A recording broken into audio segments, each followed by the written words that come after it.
entre le symptôme physique de la descente d'énergie et ce qui se passe dans le ici et maintenant.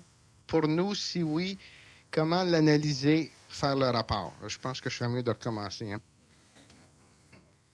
Est-ce qu'on peut faire un lien entre les symptômes physiques de la descente d'énergie et ce qui se passe dans le ici et maintenant? Pour nous, si oui, comment l'analyser? Comment faire le rapport? Merci, Daniel. Bon, si le ici et maintenant veut dire quand je être ici et maintenant, ça veut dire vivre son moment présent. Vivre son moment présent, ça ne veut pas dire un moment présent qui s'échelonne de là une demi-heure, aller jusqu'à dans une demi-heure.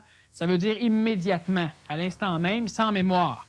Ce qui fait que mon moment présent va continuer à progresser et mes mémoires ne le retiendront pas. Donc, je suis toujours dans le moment immédiatement présent. Et quelqu'un qui est dans le moment immédiatement présent est immédiatement, totalement et complètement dans l'énergie supramentale et même, à un moment donné, dans d'autres formes d'énergie supérieure à ça. Et cette personne-là ne peut pas l'analyser, parce que si elle l'analyse, elle doit donc analyser les traces que ça a laissées dans sa mémoire. Donc, elle n'est plus ici et maintenant. Donc, elle n'est plus en contact nécessairement avec l'énergie, ou du moins, pas mal moins. Et là, elle redevient un être humain avec une psychologie astrale conventionnelle, c'est-à-dire avec des mémoires. Alors, quand on veut analyser, on ne peut analyser un moment présent, on ne peut analyser que la mémoire que ça laisse, donc, on ne peut analyser qu'un moment passé. Alors, ce qui fait que un lien entre les symptômes physiques. Bon, alors justement, un des symptômes, effectivement, c'est une bonne. Le lien est déjà fait. Un des symptômes qui est rare, mais qui est un des symptômes, c'est qu'un individu va tout d'un coup être dans le moment présent. Moment instantanément présent, ce qui fait qu'elle ne sait pas qu'elle est dans le moment présent. Et quand elle va redevenir normale, vivant avec ses mémoires et tout ça, bien, elle va se rappeler à un moment donné qu'elle a été dans un moment où il n'y avait pas de mémoire, pas de contrariété, pas de contrainte, rien. Puis où elle était pleinement attentive et pleinement efficace aux événements, sans pour cela les mémoriser. Alors, ce qui fait que, petit exemple, si vous vous promenez dans le bois, vous entendez plein de bruit, et si vous écoutez un bruit, vous l'analysez, c'est-à-dire que vous le laissez couler. Et votre attention ne fait que rechercher un bruit dangereux. Donc, tous les bruits que vous entendez qui ne sont pas dangereux passent comme dans un filtre, sans être arrêtés. Alors, vous l'entendez, il n'est pas dangereux, vous ne l'entendez plus, il est passé. Vous le réentendez encore, parce qu'au fur et à mesure que votre moment présent évolue dans le temps, disons, bien, vous continuez à l'entendre. Si un animal crie, bien, vous l'entendez pendant le temps qu'il crie. Mais vous ne vous arrêtez jamais au cri, ce qui fait que si, par après, on vous demande quel animal a crié, il y a de fortes chances que vous ne puissiez pas vous en rappeler. Puis à l'instant même où il y a un animal dangereux qui crierait, hop, là, c'est bloqué, puis automatiquement, vous êtes prêt, mais vous n'avez pas peur. Si vous avez peur, c'est parce que vous retournez fouiller dans vos mémoires et vous n'êtes plus dans le moment présent. Alors donc, un des symptômes, plus que physique, serait le être ici et maintenant. Ça, oui. Puis l'analyser, pour faire le rapport, on ne peut pas faire un rapport, on ne peut pas analyser un moment présent. On ne peut que le détruire ou le vivre. Une personne est seule au bord de l'eau. Un voilier d'outarde passe au-dessus de sa tête. En ce moment, elle sent qu'elle est une outarde. Une grande angoisse et une grande détresse s'emparent d'elle à la pensée que ses compagnes l'ont abandonnée et qu'elle ne pourra plus jamais les rejoindre. Que s'est-il passé? Merci pour la réponse. Alors voilà, une personne qui regarde et qui soudain devient un outarde, c'est une personne qui peut avoir deux phénomènes. Elle peut, de par sa psychologie astrale, tout à l'heure on parlait de diable, on parlait de Yavik, par sa psychologie astrale, elle peut tout d'un coup faire un voyage astral, une projection astrale, et elle va être en contact avec les mémoires laissées par des outardes volantes. Bon, automatiquement, elle, inconsciemment, va faire le rapport entre le fait qu'elle est au sol et que le voilier vole, donc qu'elle est abandonnée, mais elle se sent toujours une outarde. Pourquoi? Parce qu'elle est en contact vibratoire avec une mémoire astrale, donc planétaire, d'une outarde. Ou encore, elle peut simplement avoir réussi à être ici et maintenant, c'est-à-dire qu'elle observe quelque chose et à un moment donné, son âme n'intervient plus. Elle n'est plus identifiée à elle, elle n'est plus limitée. Elle observe et ce qu'elle observe disparaît aussi. Il n'y a plus de distance entre elle et la chose observée, Donc, il n'y a plus d'observateur et il n'y a plus d'observé. Elle est ici et maintenant. Et elle peut donc ressentir ce que l'outarde va ressentir parce qu'elle connaît avec l'outarde. C'est-à-dire qu'elle naît dans le présent en même temps que l'outarde. Elle naît avec, elle connaît. Et là, elle a la vraie connaissance. Alors, ce qui arrive, c'est que si elle peut faire ça, ça peut être enregistré par la mémoire. Et tant que cette mémoire-là n'intervient pas, donc tant qu'elle n'est pas manipulée par sa propre psychologie mémorielle, elle va être en connaissance avec l'outarde. Et à l'instant même que cette psychologie-là intervient, elle peut donc revenir en contact avec l'astral. Non plus planétaire, mais l'astral même qu'elle a mémorisé en étant en contact avec le voilier.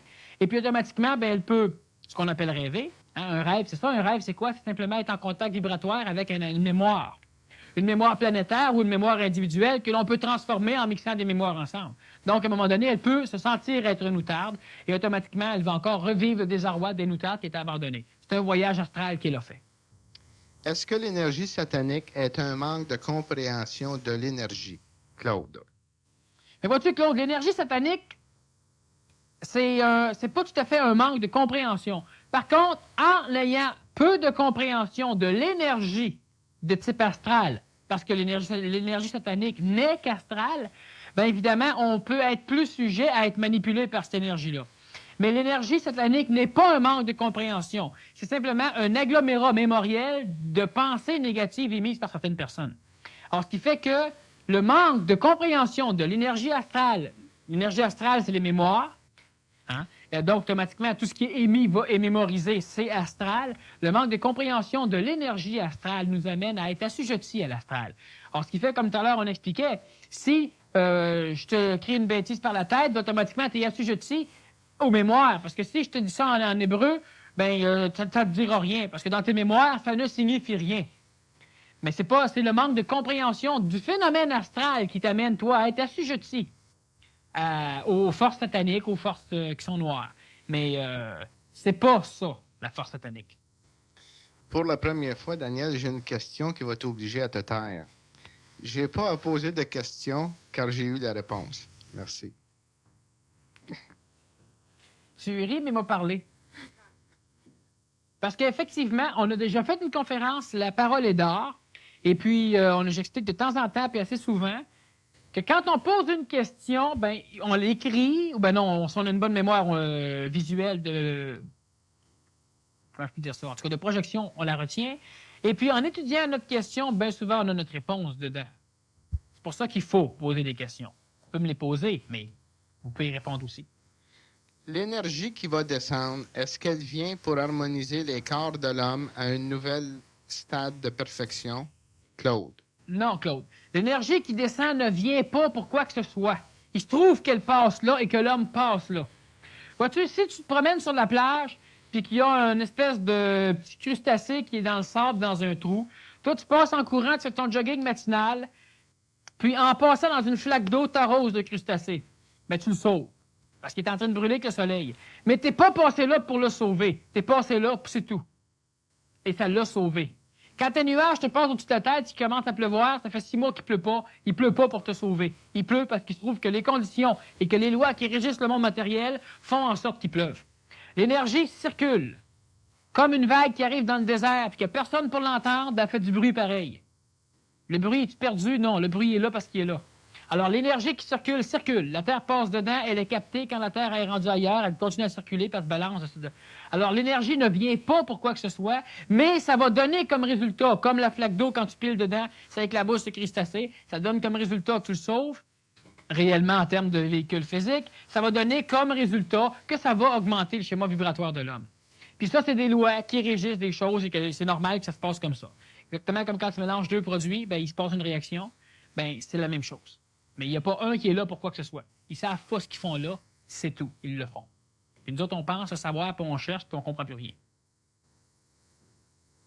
Quelle est la date et le jour de cette descente d'énergie? Est-il possible de savoir aussi pour l'année 1986? Merci. Bon, la date et le jour, on ne le dit pas. Pourquoi? Parce que premièrement, il n'y a pas de date précise, donc il n'y a pas de jour. Et puis, ça commence très lentement, ça s'accentue et ça diminue. Et puis, un individu qui s'attend à une date, c'est un individu, disons, je ne veux pas vexer la personne qui pose la question, là, mais qu'elle essaie de comprendre. Un individu qui attend une date fixe, c'est un individu qui est prêt à se mettre en position de lotus sur un poteau de clôture. Parce qu'il s'attend à ce qu'à un moment donné particulier, il se passe quelque chose de particulier. L'individu qui va se trouver dans un endroit au bon moment, c'est un individu, comme on en parlait tout à l'heure, qui a le programme, donc qui est prêt, en termes initiatiques, à vivre ça. Les autres individus vont être n'importe où, n'importe quand, au lieu d'être au bon endroit au bon moment. Et eux autres vont capter l'énergie, mais selon leurs conditions psychologiques avec. Mais une personne qui se met prêt, en attente, va avoir bien de la misère à le capter parce que c'est une énergie qui est vivante. Puis il y a juste un individu qui vit normalement, pas qui se transforme tout d'un coup pour capter quelque chose qu'il ne connaît pas. Et, voyez-vous, vous pouvez ouvrir votre canal d'énergie selon une forme, disons, circulaire, carré, en losange, en hexagone, en pentagone, de n'importe quelle façon. L'énergie descend selon une forme particulière. Savez-vous sous quelle forme elle va descendre? Non. Alors, vous ne pouvez pas vous mettre en attente en essayant d'ouvrir votre canal selon une forme particulière, parce que l'énergie risque de ne pas fitter dedans pantoute. La nature, votre nature propre, votre ajusteur de pensée, disons, va ouvrir le bon canal de la bonne façon, au bon moment, le temps qu'il faut. Continuez à vivre, soyez attentif à des symptômes, puis acquérissez de la connaissance pour comprendre ces choses-là. Avant les descentes d'énergie, ça, c'est intelligent et c'est sage. Mais rechercher une date particulière et des choses comme ça, non, parce qu'on va se placer selon, on va essayer de voir c'est quoi, mais on va ouvrir le canal selon une forme qui n'est pas appropriée à la descente d'énergie, puis on verra absolument rien. Alors, ce qui fait qu'il ne faut pas faire ça. La descente d'énergie se fait-elle sentir essentiellement par une manifestation physique, soit une douleur, ou peut-elle se produire sous forme d'intuition? Merci. Bon, l'intuition est une forme de descente d'énergie ou de retour d'énergie. L'intuition, c'est une forme de connaissance instantanée qui vient du supramental, donc une descente d'énergie, mais elle peut être un retour d'énergie. Et c'est très important d'en voir la différence. Le retour d'énergie, c'est quand c'est l'astral qui vous vomit une connaissance. Elle peut l'avoir pris dans le domaine planétaire, donc c'est une connaissance qui peut s'avérer vraie, mais qui peut s'avérer fausse en maudit à un moment donné. Alors, ce qui fait que l'intuition, celui qui n'a pas le discernement, ben, il est mieux de ne pas truster l'intuition pantoute. Il peut s'en servir, mais en surveillant la tabarouette. La descente d'énergie ne se fait pas nécessairement sentir par problème physique. On a vu tout à l'heure qu'une personne peut être dans un état d'être instantané, ici et maintenant. Un individu peut avoir une compréhension fulgurante, et ça peut être dans un phénomène symptomatique physique. Ça peut être de bien d'autres manières. Tu peux te réveiller un bon matin, puis tu ne vois plus des choses de la même façon. Exactement, tu es complètement changé. Tu es des résultats. C'est ça. Puis le lendemain matin, tu revois tout comme hier. Puis là, tu es dépressif. Tu es complètement dépressif parce que là, tu vois une différence de potentiel. Tu peux te faire embarquer par l'énergie négative. Puis quelquefois, ça peut durer plus qu'une journée. Ah oui. Ça peut durer Des l'éternité. mois. L'âme. Est-ce que tout le monde a une âme, Gabriella? Oui, tout le monde a une âme. Bien, tout le monde qui est ici, en tout cas, a une âme. Puis tout le monde que vous connaissez a une âme.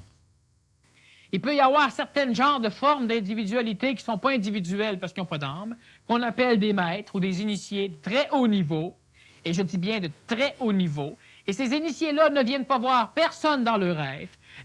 C'est assez astral, ils sont d'un niveau vraiment supérieur à ça. La seule chose qu'une personne peut rencontrer dans l'astral, c'est la mémoire laissée par un initié, la mémoire laissée par un maître, qui peut lui parler aussi, qui peut l'aider d'une façon extraordinaire, puis qui peut le fourrer carrément aussi. Alors, ce qui fait que mais tout le monde a une âme, du moins quand on parle de monde, parlons du monde ordinaire, là, tout le monde a une âme, oui. Aux premières rencontres avec certaines personnes, je vois leur aura ou ressens leur vibration. Après, plus rien. Comment expliquer cela? Bon, parce que premièrement, un individu peut avoir disons, on appelle ça un don extrasensoriel, là, mais un don tout le monde l'a, fait que c'est pas un don qui vaut grand-chose, il faut le développer. Puis il y en a qui c'est un peu plus développé, comme il y en a qui chantent bien, il y en a qui chantent faux. Bon. Alors, ce qui arrive, ce qui peut arriver par contre, ce qui peut arriver, c'est que le fait, c'est ce qui peut arriver, hein, il y a des millions de choses qui peuvent autoriser un phénomène comme ça, mais ce qui peut arriver, c'est qu'un individu, parce qu'elle a des craintes, parce qu'elle est curieuse, pour n'importe quelle raison de type astral, hein, de type psychologique, bien, elle peut légèrement hausser ce petit don-là, parce qu'elle est curieuse, ben non, parce qu'elle est craintive, elle va en savoir plus, et elle a ce résultat-là. Et quand elle connaît l'individu, ben, elle n'a plus la même curiosité, la même nature de curiosité, la même sorte, ou la même nature de peur, de crainte, et automatiquement, ben, elle ne peut plus voir le phénomène. Ça peut être une explication. Mais il y a un peu plus d'1 million d'explications. Je ne pourrais pas toutes les couvrir là, même si je parle très, très vite. Lumière, ténèbres. D'où cela vient-il? Vers quoi cela doit-il aboutir? Lucie. Bon, Lucie, lumière, ténèbres, on va prendre ces termes-là premièrement pour répondre. Quand l'astral de l'homme, la psychologie intrinsèque à l'homme mémorielle, ce qu'elle connaît, ce qu'elle a en mémoire, c'est ça qu'elle connaît. Et ce qu'elle connaît, elle peut jouer avec. Donc, elle peut le transformer, elle peut le contrôler, le maîtriser. Quand tu connais un animal dangereux, tu peux inventer de quoi pour le maîtriser. Mais quand tu connais pas, disons, sa faiblesse ou bien encore sa puissance, tu peux pas le faire. Alors, ce qui arrive, c'est que, donc, automatiquement, l'homme, de par ses mémoires, de par la sécurité qu'il avait quand il avait une chose en mémoire, a donc automatiquement eu peur de ce qu'il n'avait pas en mémoire. Donc, il a eu peur de ce qu'il ne connaissait pas, parce que, et vu qu'il ne le connaissait pas, sa psychologie astrale ne pouvait pas le contrôler, ne pouvait pas réagir avec. Le mental aurait pu le faire. Là, l'homme commence à avoir un mental assez développé pour le faire. Alors, ce qui fait qu'automatiquement, quand la nuit arrivait et que l'homme ne voyait plus rien, bien, les sens de l'homme, qui sont les tentacules de l'astral, qui sont les espions de l'astral, ne captaient plus rien. Les yeux ne voyaient plus rien. Et automatiquement, vu que c'était surtout l'œil qui permettait à l'astral de connaître l'extérieur sans gros efforts, sans perte d'énergie, il n'y a pas de déplacement, on voit tout, qui permettait de toucher grâce à la lumière, bien, automatiquement, la lumière n'étant plus là, il y avait les ténèbres, et les ténèbres ôtaient la vue à l'homme, et l'homme ne pouvait pas connaître, il entendait un bruit, il ne pouvait pas voir, donc l'homme avait peur, et automatiquement, on a mis comme symbole les ténèbres étant la chose, disons, qui descend l'homme, qui amène du mal à l'homme. Pourquoi? Parce que quand l'homme ne voit pas, l'homme a peur. Quand l'homme a peur, son schéma vibratoire descend. Quand son schéma vibratoire descend, l'homme rentre en contact avec les vibrations basses de l'astral, où, justement, on a les forces du ténèbre, qu'on appelle ténébreuses, parce que, justement, c'est la peur causée par le manque de connaissances amené par la noirceur à cette époque-là, qui amenait l'homme en rentrant en contact avec ça. Or, de ce fait, on a appelé les ténèbres les choses sataniques. On a mis aussi la base astrale au niveau de la noirceur, du noir, des ténèbres. Et la lumière, bien là, l'homme pouvait voir, l'homme se sentait rassuré. Donc, l'homme augmentait son schéma vibratoire. Donc, l'homme quittait le contact qu'il avait avec le bas astral et rentrait en contact avec le haut astral, l'astral spirituel, là où sont placés, disons, les maîtres, les bons enseignements, les philosophies qui ont de l'allure, les concepts et tout ça. Alors, ce qui fait que, ben, voilà d'où vient la lumière et les ténèbres. On garde encore ces termes-là. Ce que l'homme ne connaît pas, ce que sa psychologie astrale ne connaît pas, l'homme en a peur. Et ce qu'elle connaît, l'homme n'en a pas peur. Mais là n'est pas la solution dans l'évolution. À un moment donné, on quitte les ténèbres, on quitte la lumière, on va quelque part où ce que ni un ni l'autre n'existe. Puis même s'il n'y a pas de lumière, il n'y a pas de ténèbres. Et ça, ben, c'est le savoir instantané qui va amener ça. Donc, l'intelligence active, et non pas l'intelligence passive liée aux mémoires, le Saint-Esprit ou l'énergie supramentale, bref, ce qui s'en vient pour l'ère du Verseau, qui commence un peu présentement.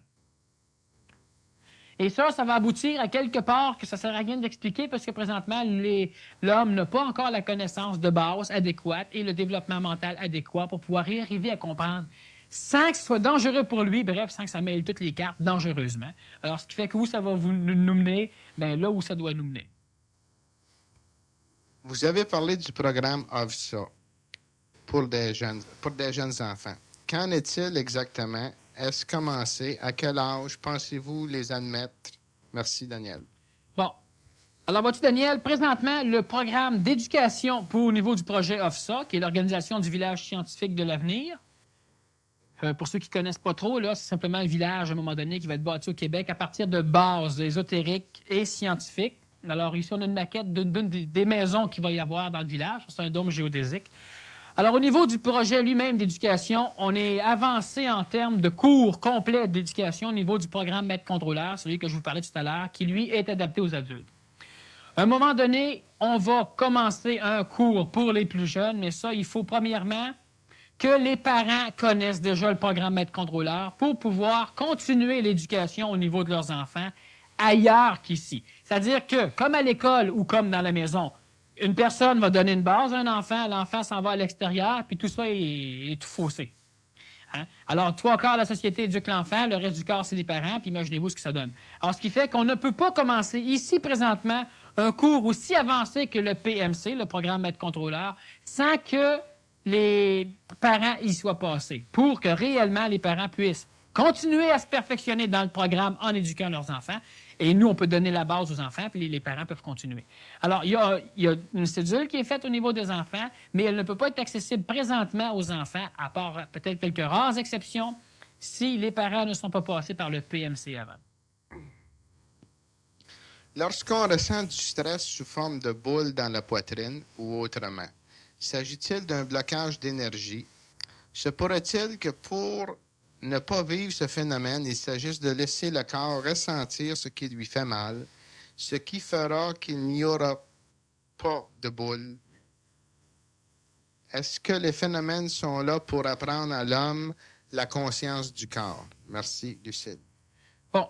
Lorsqu'on ressent un stress sous forme de boule dans la poitrine ou autrement, s'agit-il d'un blocage d'énergie? Ben, c'est officiel que oui. Maintenant, ça peut être un blocage d'énergie sanguine, donc causé par de l'angine de poitrine. C'est important de vérifier pareil. L'artériosclérose amène des choses en genre. Alors, c'est important de vérifier ça. Ça peut être une angine de poitrine. Alors, j'ai déjà expliqué à un moment donné que quand on a des symptômes pathologiques, première chose à faire, ben, c'est de ne pas paniquer. Puis quand ça devient, disons, style de poitrine ou des choses comme ça, ben, il faut quand même voir. Si vous avez 30 ans et plus, que vous faites un petit peu d'embonpoint, que vous mangez irrégulièrement à peu près n'importe quoi, que vous êtes un petit peu homme d'affaires ou que vous avez des problèmes au niveau de votre vie sociale, bien, vous êtes parfaitement sujet à avoir de l'angine de poitrine. Bon. Alors, bref, vous devez voir votre médecin. Bon. Par contre, ça peut être un autre blocage d'énergie, ça peut être l'énergie vitale qui est bloquée là. Ça, un acupuncteur pourrait vérifier ça. Et vous aussi, là. Là, je vous donne des symptômes, mais il ne faut pas...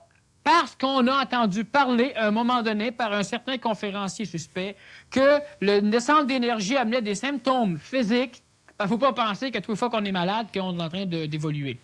De temps en temps, c'est des involutions. Il faut réellement faire attention. Bon.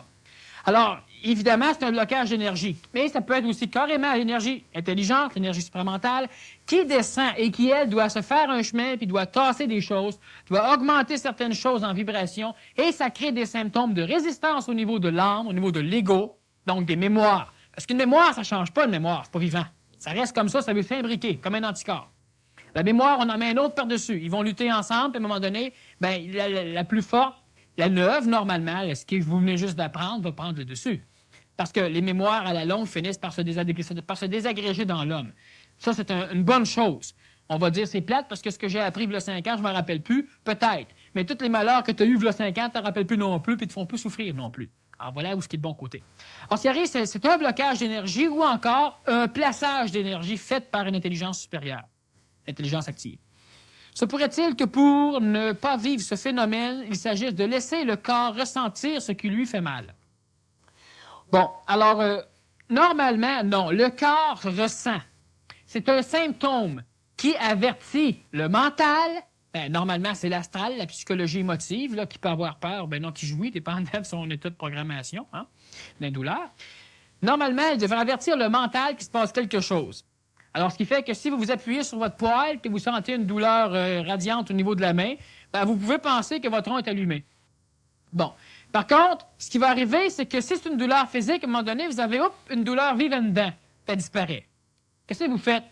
Bon, pas grave. Mais vu que c'est pas grave, ben, la douleur doit apparaître puis rester là une semaine de temps.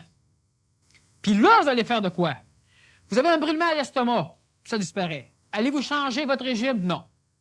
Quand vous allez gâcher le sang ou quand vous allez avoir des brûlements régulièrement après quelques mois, ben là, vous allez vouloir faire de quoi? La douleur, c'est pas quelque chose qui se doit de rester là. C'est quelque chose qui, par notre programmation, la fait rester là pour obliger l'astral à pousser l'individu à se guérir ou encore à voir pourquoi il y a une demande, une alerte.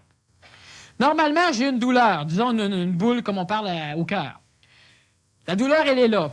Mon mental devrait analyser ce qui s'est passé. Il devrait être capable de fouiller dans mes mémoires, voir si j'ai un stress accumulé depuis longue date. Parce qu'un stress, ça peut arriver directement, mais ça s'accumule aussi depuis longue date, puis c'est lui qui est dangereux. Mais si l'astral ne peut pas voir ça, ma mémoire ne peut pas voir ça. Ma mémoire, quand elle a une douleur, tout ce qu'elle pense, c'est de plus avoir de douleur. Mais elle ne veut pas rien régler. Elle veut que ça se règle. Bon, elle jette un 5 cents dans un puits, puis elle espère que ça va se régler. Bon. Alors, ce qui arrive, c'est que mon mental devrait être capable d'analyser. Il fait disparaître la douleur parce qu'elle n'est plus utile. Mais il n'oublie pas le problème. Il va s'organiser pour le régler, le problème, ou pour analyser d'où vient la cause pour savoir s'il y a problème. Et ça, c'est pas la majorité des individus qui peuvent faire ça. je reviens encore au programme être contrôleur, c'est un des buts du programme. Alors, ce qui arrive, c'est qu'on ne doit pas laisser notre corps avoir mal. Parce que si c'est une pathologie physique, bien, la douleur au niveau du cœur, si c'est une angine, donc une ischémie au niveau du myocarde, un manque de circulation sanguine, un manque d'oxygène au niveau d'une partie du muscle cardiaque, bien, ça peut dégénérer en infarctus. Alors, ce qui fait qu'on ne doit pas laisser le corps ressentir une douleur. Le corps devrait être capable, le mental devrait être capable d'étudier, de voir ce qui se passe, on s'organise pour ôter la douleur. Mais après, on continue le cheminement pour empêcher le retour de la douleur. Ou encore, s'il n'y a pas de danger, bien, le mental devrait le savoir. L'astral ne peut pas le savoir. L'astral va tout faire en sorte pour s'imaginer qu'il y a bien du danger ou qu'il n'y en a pas pantoute, dépendant des individus.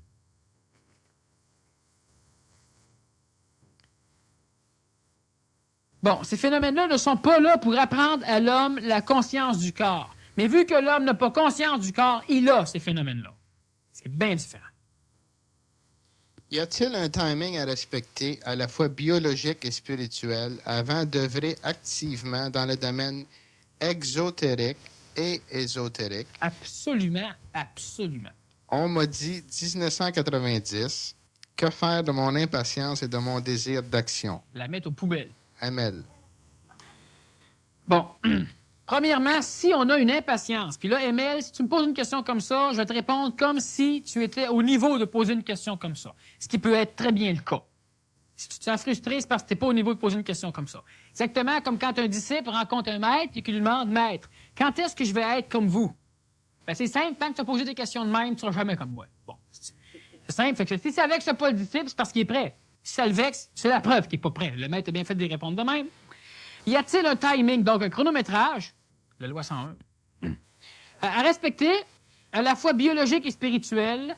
Spirituel, entendons-le dans le bon sens ésotérique du terme, dans un sens d'apprentissage évolutionnaire, et non pas dans le sens, disons, exotérique du terme, qui est un attachement inconditionnel à une forme sécurisante, comme une religion, comme un maître, comme une philosophie. Ce spiritualisme-là, il n'est pas adéquat pour l'évolution de l'homme. L'homme ne doit pas être sécurisé. L'homme doit être sécurisant, disons, mais non pas être sécurisé. Alors, y a-t-il un chronométrage à respecter à la fois biologique et spirituel avant d'œuvrer activement dans le domaine exotérique? Exo et ésotérique. Exotérique, pour ceux qui ne savent pas c'est quoi, c'est tout ce qui est donné à la masse.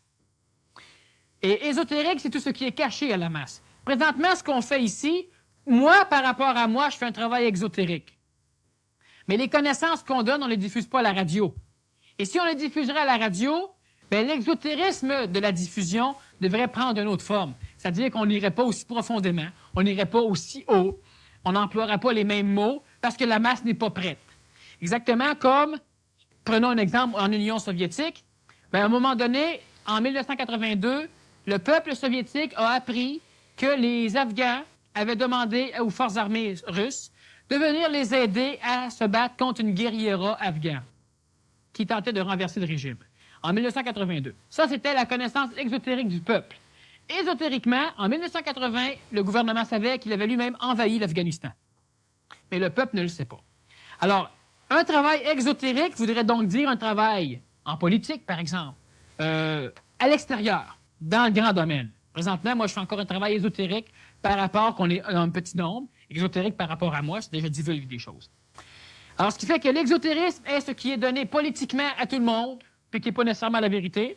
Puis l'ésotérique, c'est la vérité, puis comme le monde n'est pas prêt à le recevoir, on le donne sous forme de parabole ou on ne le donne pas pantoute. Alors, il faut un chronométrage très, très fort au niveau biologique, c'est-à-dire qu'il faut avoir un corps en condition physique, en condition de façon musculaire, de façon nerveuse, de façon osseuse, de façon endocrinale, de façon cérébrale. Au niveau spirituel, donc, au niveau des mémoires astrales, au niveau du programmage, au niveau de notre mental, évidemment. Avant d'œuvrer, ça, c'est officiel. Et si on est pressé, c'est que notre psychologie astrale veut tenter d'opérer une mission sur la Terre. Et si on est pressé, c'est que l'astral veut s'emparer de toutes nos béatitudes, disons, au niveau de notre évolution, pour s'en servir. Et si on est pressé, ben une chance que c'est en 90, parce que si on est pressé, c'est parce qu'on n'est pas prêt, pas en tout à rien faire là-dedans. On n'est pas assez avancé encore. Alors, ce qui fait que, qu'est-ce qu'il faut faire avec mon impatience et mon désir d'action? Il faut le foutre aux poubelles. Le travail doit se faire encore sur l'individu parce que l'individu n'est pas prêt à agir dans l'exotérique et dans l'ésotérique. Il va se brûler les ailes. Et puis ça, c'est une chose, chaque chose en son temps. Et si ton temps n'est pas venu, pas le temps de le faire. Puis c'est pas l'homme, c'est pas toi qui va déterminer quand est-ce que ton temps est venu. Quand tu vas commencer à faire des guérisons, c'est quand le monde va commencer à être guéri autour de toi. Pas quand tu vas commencer à sortir pour le guérir. C'est ça, être en son temps.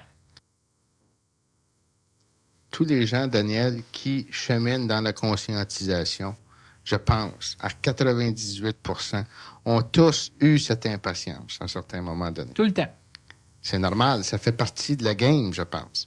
Vois-tu? Parce que, comme tu mentionnais tantôt, je parle dans ceux qui œuvrent normalement, là, de façon normale, où tu hausses tes vibrations, puis après ça, dépression, hausses les vibrations, dépression, ainsi de suite. Tu viens tanner en sacrifice par secousse. Tu deviens impatient. Et puis, tout le tralala, tous ceux, du moins, que moi, j'ai connus... Vois-tu, ce qui arrive, c'est que le phénomène astral, ignorant plusieurs choses, parce qu'il ne connaît que sa mémoire étant limitée à 20, à 30, à 40, à 50 ou à 60 ou à 100 années de programmation, ce qui est très réduit par rapport à tout ce qui existe dans l'univers. Et le savoir instantané, lui, n'a pas de mémoire. C'est ce qui se passe là, tu y as accès instantanément, immédiatement. Donc, tu connais tout, parce que tu connais avec tout. Alors, ce qui arrive, c'est que tu commences à évoluer, tu augmentes en vibration, tu augmentes en connaissance, tu te perfectionnes, tu t'améliores. Donc, disons, tu évolues. Mais ce qui va arriver, c'est qu'à un moment donné, tu vas découvrir que par ce cheminement-là, tu connais plus. Donc, connaissant plus, ton astral est plus rassuré. Donc, il va venir un moment donné où l'astral va non plus mettre de frein à l'évolution, mais te pousser à évoluer, parce qu'il voit là un instrument extraordinaire pour arriver à se sécuriser. Ce qui fait que le cheminement n'est plus mené par la vie, mais il commence à être dirigé par l'astral, qui veut plus, parce qu'il est plus sécurisé. Alors, ce qui fait qu'automatiquement, on a hâte d'arriver, par exemple, à avoir un contact supramental, on appelle ça une fusion de tous les corps, par exemple, parce qu'on va tout savoir. Mais si tu as hâte, c'est parce que ton astral qui a peur a hâte de tout savoir pour ne plus avoir peur. Donc, elle va vouloir mener ton chemin. Mais elle, ignorant ce qu'elle ne sait pas, ce qui est logique, va pouvoir mener ton chemin tout partout, sauf là où il doit aller. Parce qu'elle ne sait pas c'est quoi qu'il y a en avant. Donc, elle ne peut pas savoir comment t'amener là. Exactement comme je dis souvent, tu vas voir une personne pour qu'il t'amène vers la paix. Mais si tu ne connais pas la paix, tu ne peux pas savoir qu'elle va t'amener là.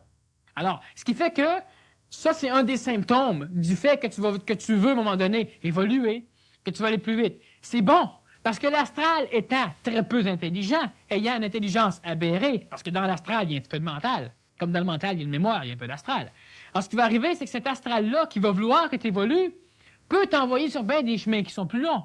Mais c'est moins long que si elle t'enverrait nulle part, puis si elle te garderait au niveau du matériel. T'es alcoolique, ben t'es pire que le gars qui s'en va dans des phénomènes spirituels qui sont, disons, aberrants un peu. Le gars évolue plus vite pareil que le gars dedans sa taverne, du moins la majorité des cas.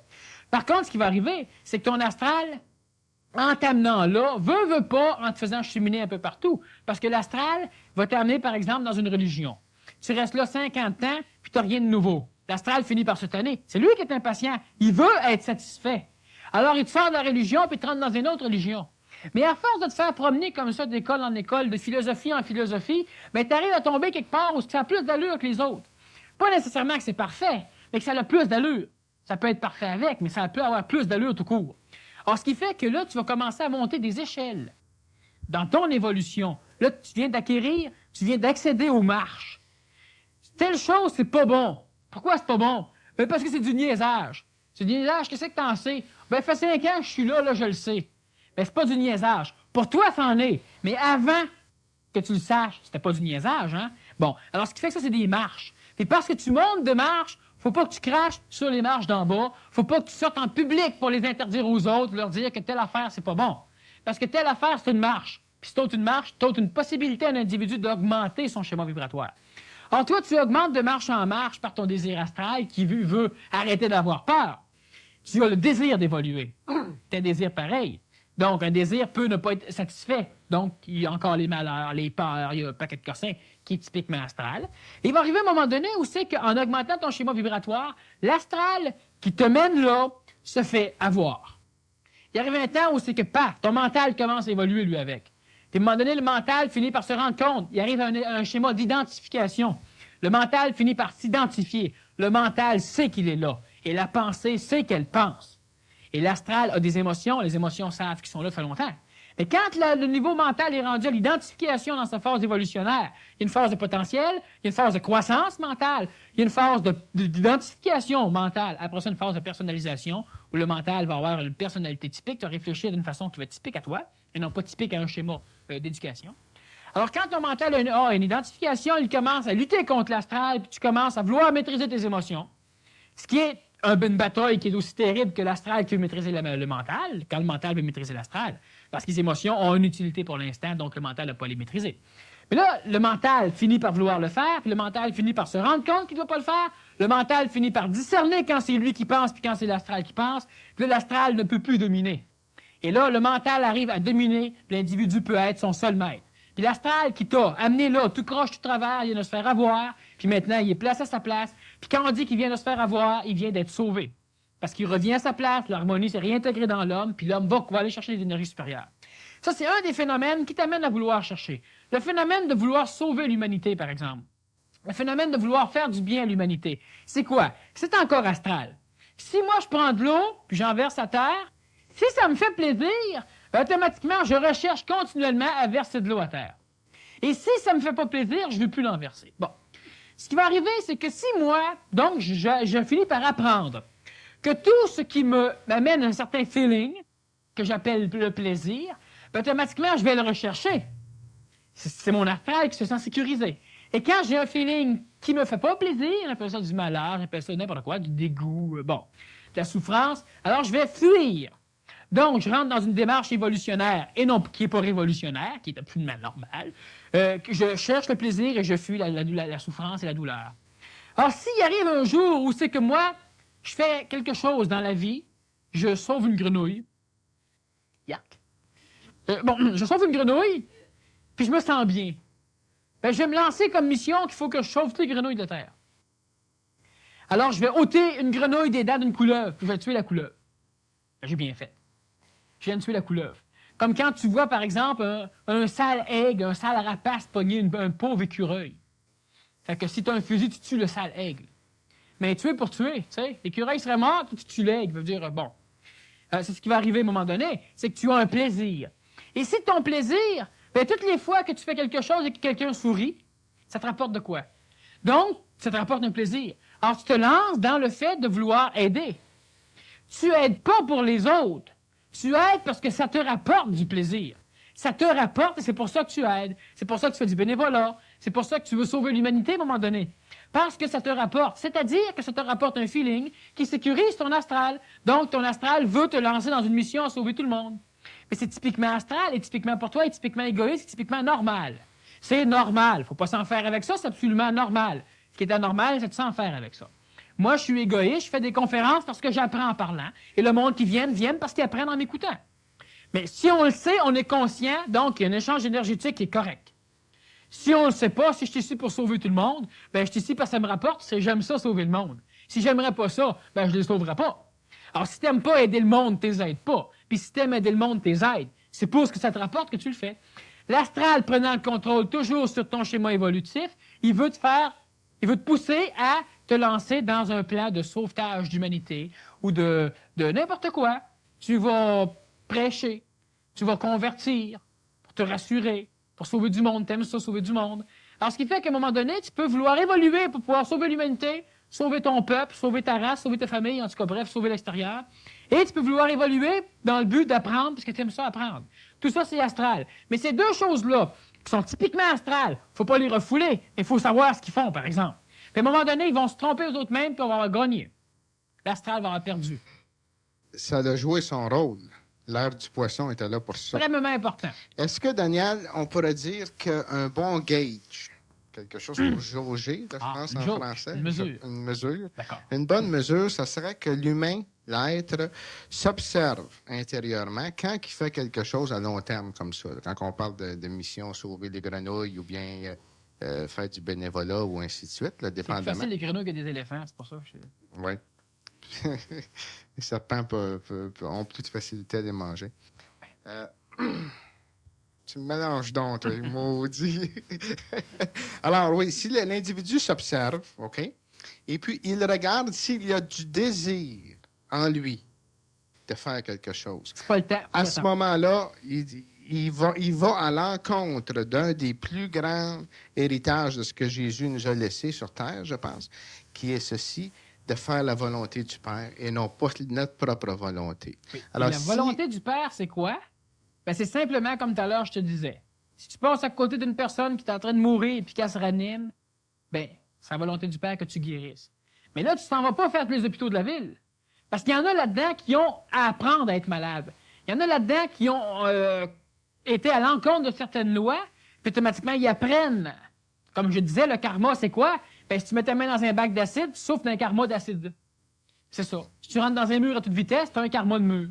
Alors, tu as des lois physiques, tu dois les apprendre. Alors, si, une fois que tu as guéri quelqu'un, tu rentres à l'hôpital, ben non, tu ouvres une clinique, tu veux guérir tout le monde, ben tu peux faire beaucoup plus de mal que de bien, et tu as un désir. Tu ne fais pas le chemin du Père.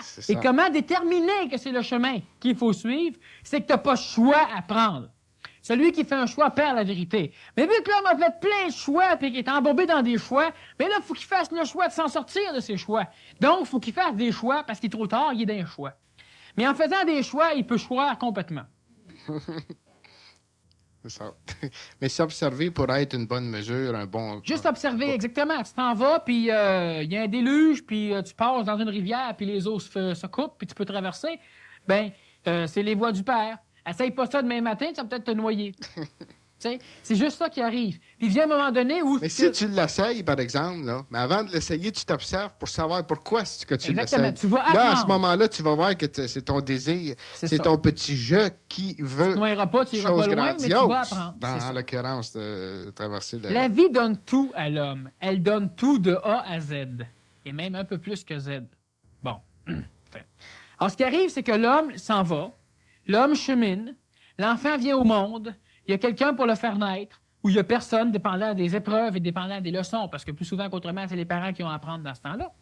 Et puis lui, les individus n'ont qu'à faire ce qu'ils veulent faire. Il y en a qui ont reçu des billets par la poste, des billets gratuits. Il y en a qui reçoivent des loteries. Il y en a qui reçoivent plein de choses. Tu fais-tu un choix, tu fais-tu pas un choix? Ça n'a pas d'importance, mais si à un moment donné, tu as le feeling d'y aller, ben tu y vas. Si tu arrives là, puis c'est pas ça, ben tu y vas plus. Si tu arrives là, puis c'est ça, ben tu y vas. Mais tu te casses pas la tête. Tu n'es pas toujours en train de savoir, de déterminer. Par contre, si tu es une personne, c'est ça qui est le problème de l'homme, une personne qui a une programmation paresseuse, elle est assise par faire rien. Bon. Puis comme j'expliquais, elle décide qu'elle veut aller en Afrique. Bien, si elle attend que le Boeing se pose dans son salon pour l'amener en Afrique, elle n'ira pas en Afrique. Donc, à un moment donné, il va falloir qu'elle choisisse, qu'elle se décide, qu'elle se lève, qu'elle ait prendre un billet d'avion, qu'elle embarque dans l'avion, qu'elle descende de l'avion en Afrique. Bon. Puis après ça, ben là, qu'elle ne regrette pas qu'elle est rendue là. Hein? C'est normal, là. Bon.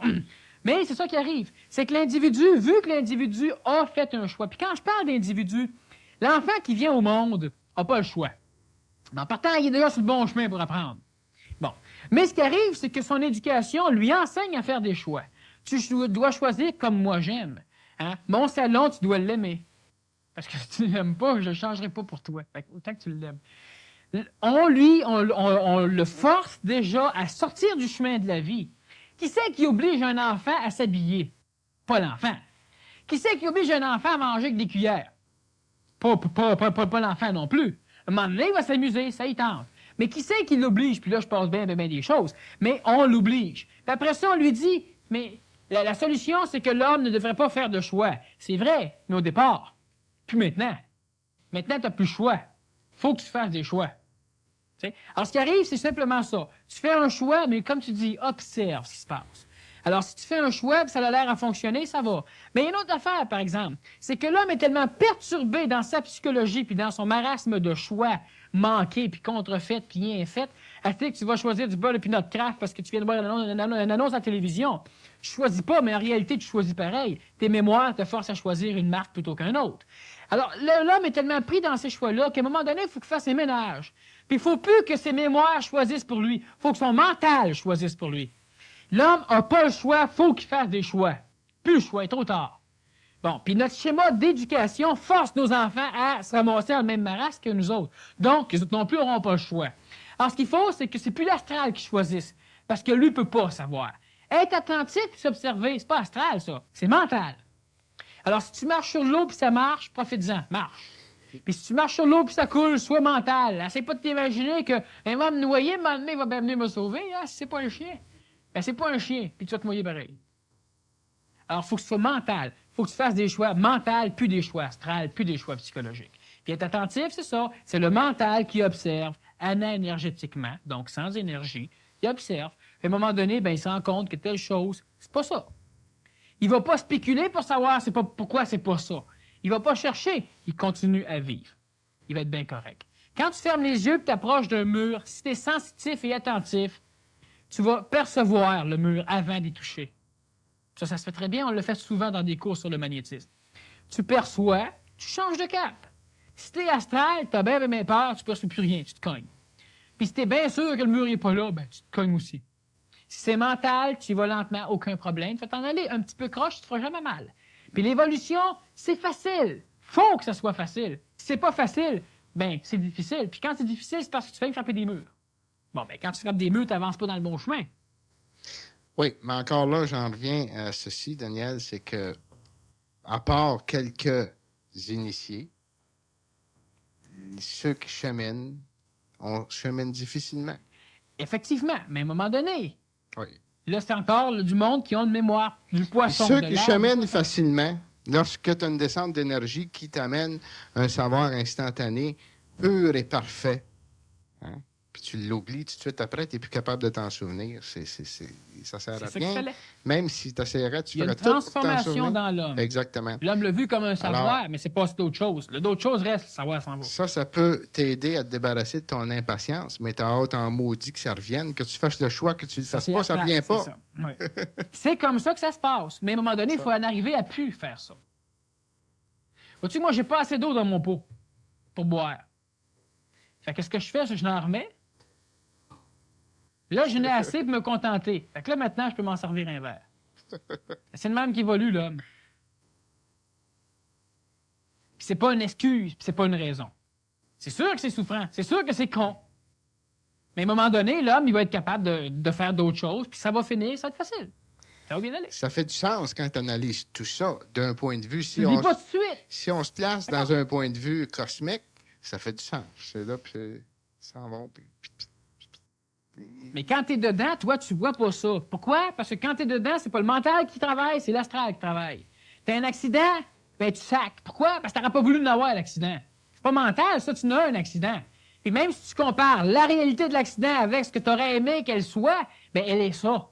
Fait que c'est pas mental, c'est astral. Donc tu souffres. Parce que tu désires quelque chose que tu n'as pas.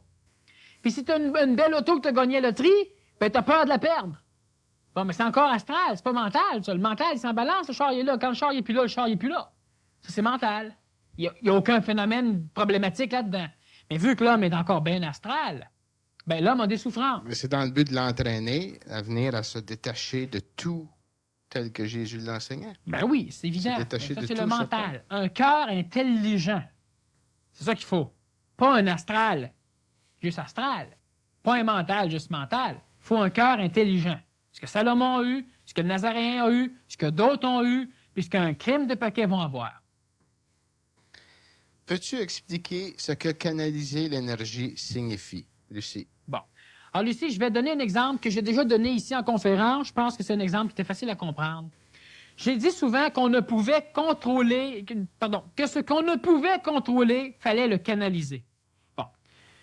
Si on a une rivière, on parle d'énergie, canaliser l'énergie. On a une rivière, on a un immense fleuve, et puis il passe dans mon champ.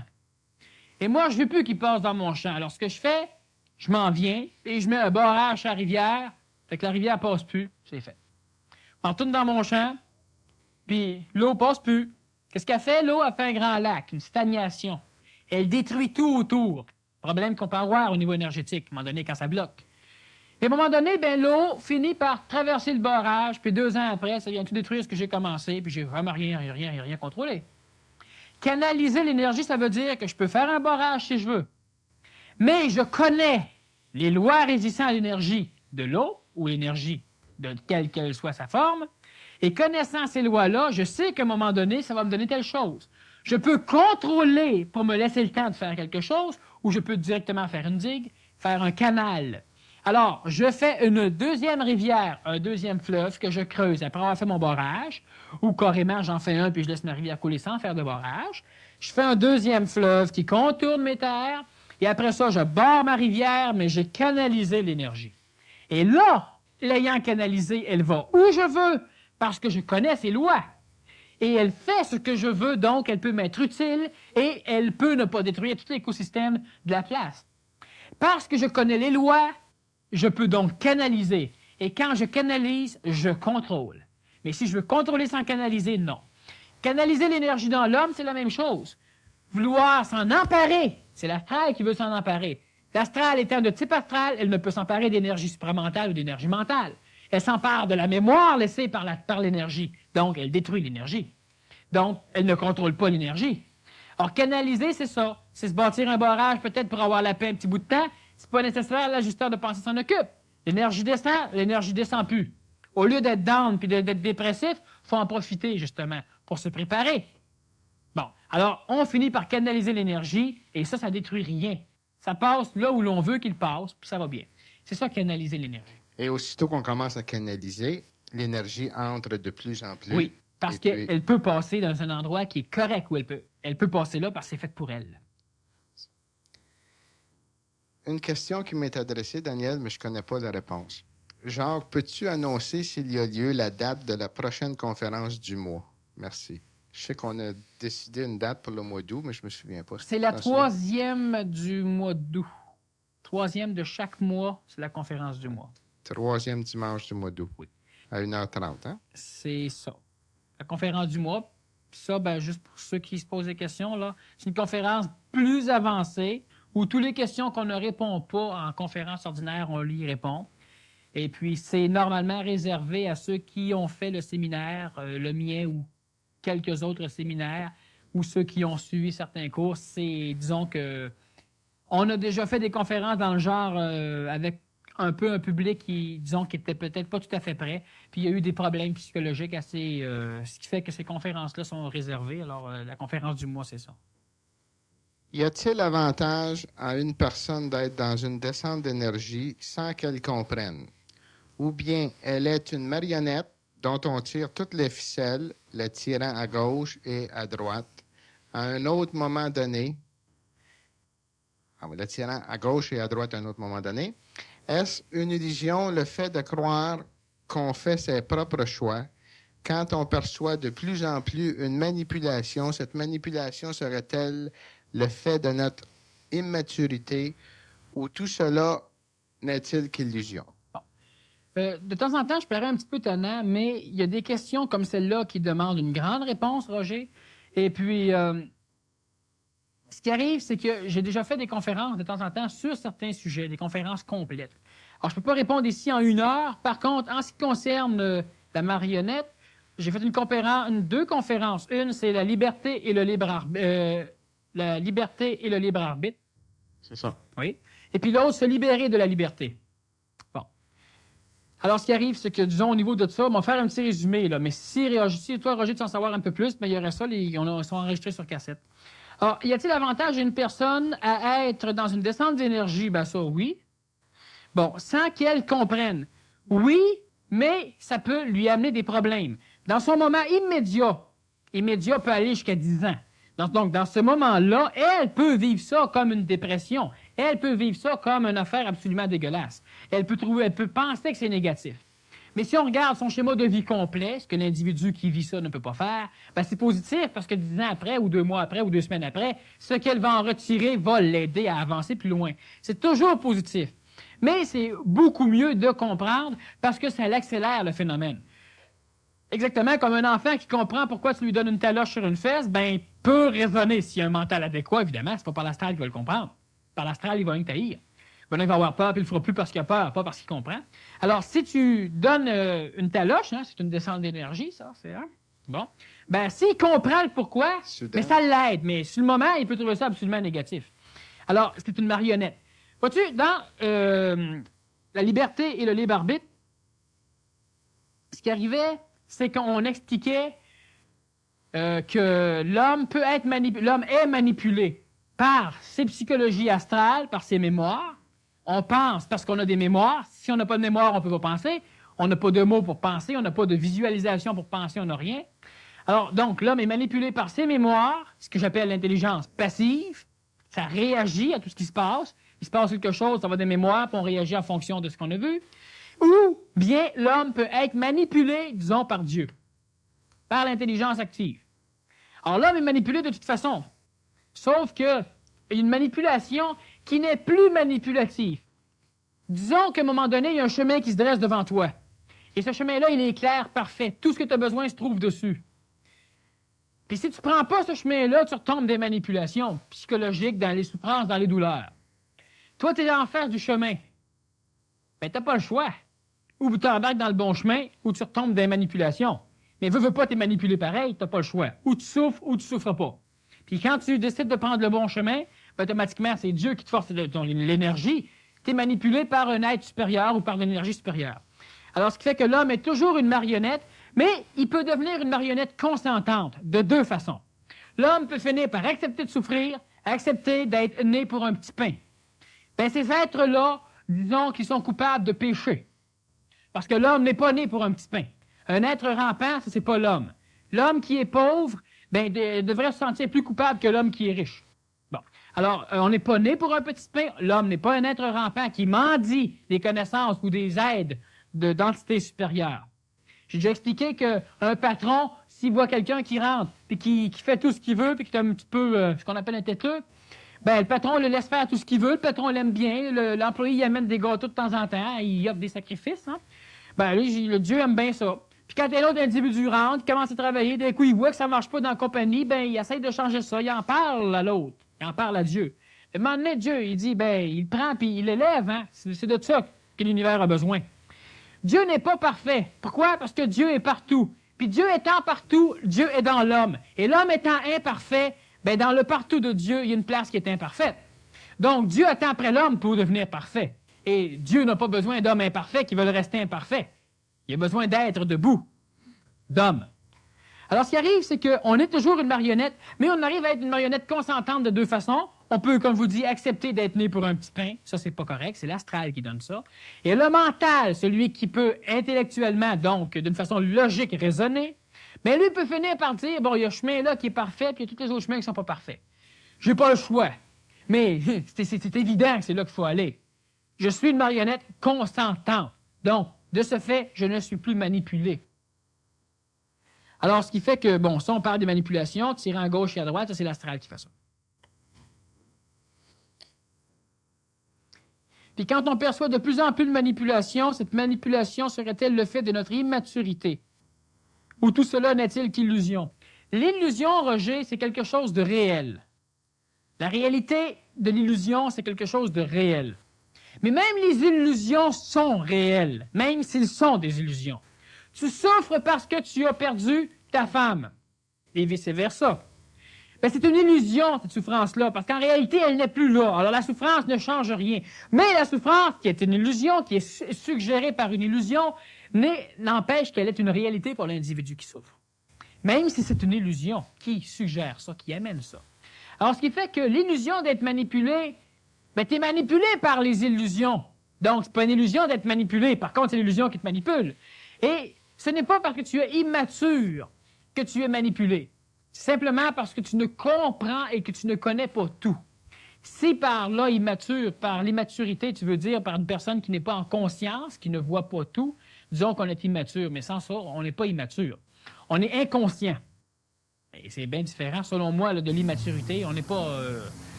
C'est pas parce que tu as des concepts ou des philosophies qui s'y rapprochent de l'immaturité. Le mot immaturité, là, il peut amener à plusieurs interprétations, mais l'immaturité qu'on emploie normalement, t'es immature, c'est parce que tu fais pas, t'es pas dans le carcan social, tu fais pas ce que normalement la société s'attend de toi. Tu es immature. Et c'est pas cette immaturité-là, disons, qu'il faudrait voir en termes ésotériques.